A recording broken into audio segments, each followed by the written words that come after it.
দুবাইয়ের শাসক শেখ মোহাম্মদ আল মাকতুম, যিনি কিনা $18 বিলিয়ন সম্পদের সাথে সাথে বিশ্বের শীর্ষ 5টা দেশের রাষ্ট্রপ্রধানদের একজন। কিন্তু তার স্ত্রীর সংখ্যা গণনায় তিনি যেন একদম প্রতিযোগিতার শীর্ষে। তার স্ত্রীদের মধ্যে সবচাইতে বিখ্যাত হলেন রাজকুমারী হায়া, যিনি 2019 সালে তার সন্তানদের সহ তার কাছ থেকে পালিয়ে যায়, এবং এটাই একমাত্র শেখের জীবনে স্ত্রীদের নিয়ে কলঙ্কজনক ঘটনা নয়। এমনকি বর্তমানে স্ত্রী সন্তানদের আর কেউই এই ধনী শেখের সঙ্গে থাকতে চায় না। তার আসল স্ত্রী সন্তানের সংখ্যাই বা আসলে কত? আর বর্তমান সময়ে সোশ্যাল মিডিয়াতে বিখ্যাত এই দুবাই রাজকুমারী শেখ আল মাহরার সাথে তার সম্পর্কই বা কি? তো চলুন শুরু করা যাক।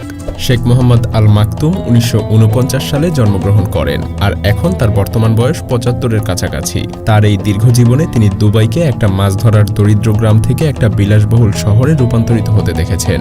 এছাড়াও গত 15 বছর ধরে মোহাম্মদ আরব আমিরাতের প্রধান ছিলেন। তার নেতৃত্বেই দুবাই পর্যটনের একটা বিশ্বকেন্দ্র, প্রযুক্তিগতভাবে উন্নত এবং পৃথিবীর অন্যতম বিলাসবহুল শহরে কনভার্ট হয়েছে। যদিও বেশিরভাগই ঘটেছে শেখ মোহাম্মদের সূক্ষ্ম নেতৃত্ব আর উচ্চাকাঙ্ক্ষার কারণে। মজার ব্যাপার হলো, শেখ মোহাম্মদের কপালে এত বেশি মহিলা ছিলেন যে সম্ভবত তাদের মধ্যে অনেককেই হয়তো শেখের এখন বর্তমানে নিজেরও মনে নেই। একটা সময় শেখ মোহাম্মদের কাছে একসাথে 3 থেকে 4 জন করে স্ত্রী থাকত, এবং পালাক্রমে তারা আবার পরিবর্তিত হতো। মূলত একজন স্ত্রী আরেক স্ত্রীর সাথে ঝগড়া করলে এমনটা হতো। যাই হোক, 1970-এর দশকে শেখের এই কলঙ্কজনক অধ্যায়ের সূত্রপাত ঘটে। তখন তিনি লেবাননে যান, এবং সেখানে দুবাইয়ের এই ক্রাউন প্রিন্সের সাথে দেখা হয় রান্ডা আল বান্না নামের একটা সাধারণ মেয়ের সাথে। তার বয়স তখন ছিল মাত্র 16 বছর। সেখানেই শেখ মোহাম্মদ আর রান্ডার মধ্যে প্রেম শুরু হয়, এবং তারা শীঘ্রই লন্ডনে চলে যায়। সেখানে গিয়ে তারা বিয়েও করে নেয়। প্রথমে তারা ইউরোপীয় ঐতিহ্য মেনেই বসবাস করছিল, তবে মেয়ের জন্মের পরে এবং তারা পরিবার সহ দুবাই পাড়ি দেওয়ার পরেই শেখ মোহাম্মদ ভিন্ন রূপ দেখানো শুরু করেন। তিনি অস্বাভাবিকভাবে কর্তৃত্বপূর্ণ হয়ে ওঠেন এবং রান্ডার সাথে একজন রক্ষিতার মতো আচরণ করা শুরু করেন। তার অত্যাচারে রান্ডা রীতিমতো ছটফট করত, কিন্তু রান্ডার জন্য এর চাইতেও খারাপ কিছু অপেক্ষা করছিল। তাদের মেয়ের বয়স যখন 5 মাস, তখন তাদের সম্পর্কের শেষ হয় বিবাহ বিচ্ছেদের মাধ্যমে। শেখ মোহাম্মদ রান্ডাকে প্রাসাদ থেকে বের করে দেন আর শিশুটাকেও নিজের কাছে রেখে দেন। আরো লোমহর্ষক ব্যাপার হলো, 20 বছর ধরে রান্ডা দুবাইতে এসে তার প্রাক্তন স্বামীর কাছে অন্তত দূর থেকে হলেও তার মেয়েকে দেখার জন্য অনুরোধ করে যাচ্ছিল, কিন্তু শেখ মোহাম্মদ তাকে বারবারই প্রত্যাখ্যান করে গেছেন। আর তার স্ত্রীকে এমন খবর বলেছিলেন যা তাকে হতবাক করে দিয়েছিল। তিনি বলেছিলেন যে তিনি তার মেয়েকে আর কখনো দেখতে পাবেন না, এবং তাকে আজীবনের জন্য দুবাইতে প্রবেশ করার জন্য নিষেধাজ্ঞাও দেওয়া হয়েছিল। মজার ব্যাপার হলো, রান্ডা এখন 46 বছর বয়সী, এবং শেখ মোহাম্মদ এখনও তার সেই নিষেধাজ্ঞা কার্যকর রেখেছেন। এখানেই শেষ না, রান্ডার পরপরই শেখের আরো বেশ কয়েকজন নতুন স্ত্রী হয়, যাদের ভাগ্য সম্পর্কে আমরা একটু পরেই জানব। তারা পরপর 3 জন কন্যা সন্তানের জন্ম দেন, এবং পঞ্চম সন্তান হিসেবে বহুল প্রতীক্ষিত একজন পুত্র সন্তানের জন্ম দেন। তার নাম ছিল মারওয়ান। তিনি জন্ম নিয়েছিলেন একজন জার্মান মহিলার গর্ভে, যার নাম আজও অজানা। এমনকি শেখ তাকে স্ত্রী হিসেবেও গ্রহণ করেননি। কেবলমাত্র শিশুটা জন্মের পরেই তাকে নিয়ে চলে যায়। সম্ভবত তিনি এই জার্মান মহিলাকে তার ছেলেকে দেওয়ার জন্য কিছু টাকাও দিয়েছিলেন। মজার ব্যাপার হলো, মারওয়ান মোহাম্মদের বড় ছেলে হওয়া সত্ত্বেও শেখ তাকে এখন পর্যন্ত উত্তরাধিকারী করেননি। সম্ভবত এর পেছনেও কারণ ছিল ছেলেটার ইউরোপীয় চেহারা, যার কারণে তার বাবা তাকে মনে মনেও অপছন্দ করতেন। এরপর 30 বছর বয়সে শেখ মোহাম্মদ তার চাচাতো বোন হিন্দ আল মাকতুমকে বিয়ে করেন, যিনি তার প্রধান স্ত্রী হয়েছিলেন। শেখের বেশিরভাগ স্ত্রীদের থেকে তিনি ভিন্ন ছিলেন।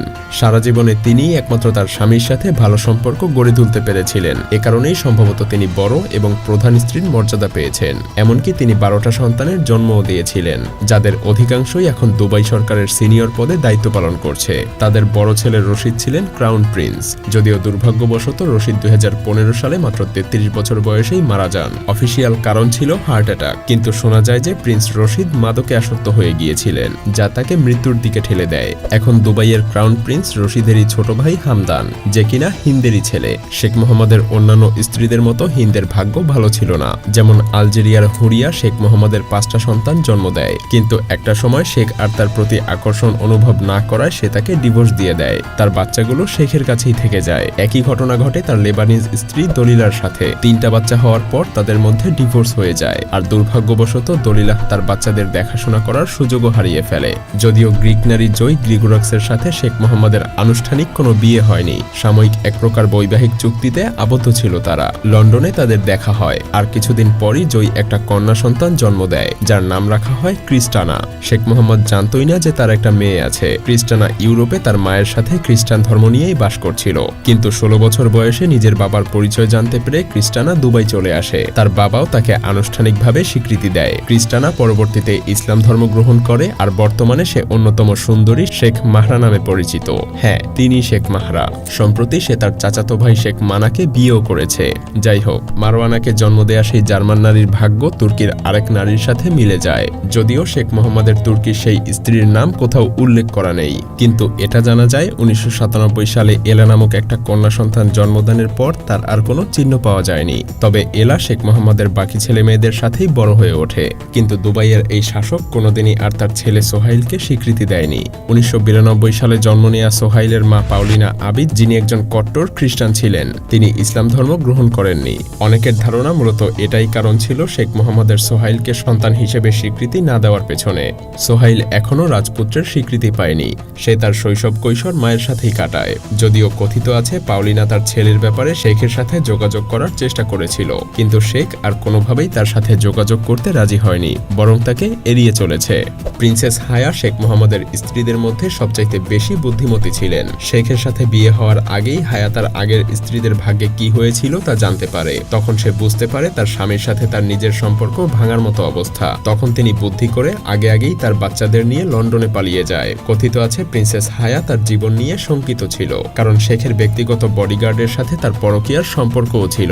ব্রিটেনে পৌঁছে হায়া নিজের নিরাপত্তা নিশ্চিত করে ডিভোর্সের জন্য আদালতের দ্বারস্থ হয়। এর মধ্যে সে বাচ্চাদেরকে রাখার অনুমতির পাশাপাশি প্রায় 730 মিলিয়ন ডলারের ক্ষতিপূরণ পায়। কে জানে, শেখ মোহাম্মদ হয়তো বাচ্চাগুলোকে কোনোভাবে আবার নিজের কাছে ফিরে পাওয়ার চেষ্টা করবে, কারণ এমনটাই ঘটেছিল তার আরেক মেয়ে লতিফার সাথে। শেখ মোহাম্মদের স্ত্রী হুরিয়ার মেয়ে ছিল লতিফা। লতিফা বাচ্চা থাকা অবস্থাতেই হুরিয়াকে রাজপ্রাসাদ থেকে বের করে দেয়। লতিফা যখন 10 বছর বয়সী তখন সে এসব ব্যাপারে জানতে পারে। তার মায়ের উপরে এমন অত্যাচার না মানতে পেরে 16 বছর বয়সে সে তার বাবার কাছ থেকে পালিয়ে যাওয়ার চেষ্টা করে, কিন্তু সে ধরা পড়ে যায় আর তাকে জেলে পাঠানো হয়। যাই হোক, শেষমেশ আমরা বলতে পারি শেখ মোহাম্মদের অফিসিয়ালি 6 জন স্ত্রী ছিল আর আনঅফিসিয়ালি আরো 3 জন। এমনও হতে পারে যে এই সংখ্যাটা আরো বেশি, কারণ সত্যিকারের সংখ্যাটা শেখ মোহাম্মদ ছাড়া আর কেউই বলতে পারবে না।